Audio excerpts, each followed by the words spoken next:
Merging code in GitLab is a common practice to integrate changes from one branch into another, typically from a feature branch into the main branch. Here's a step-by-step guide on how to merge code in GitLab.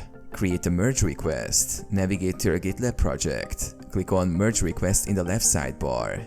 Click the New Merge Request button. Choose the source branch and the target branch that you want to merge into.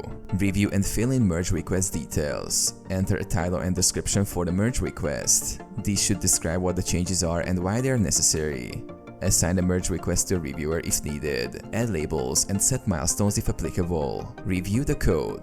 The reviewer will look over the code changes. They may add comments or request changes. Once the code is reviewed and approved, the reviewer will approve the merge request. Merge the code. After approval, click the Merge button on the merge request page. If there are no conflicts, GitLab will merge the code into the target branch. Resolve conflicts if necessary. If there are conflicts, GitLab will notify you. Resolve conflicts directly in the web editor or locally, then complete the merge.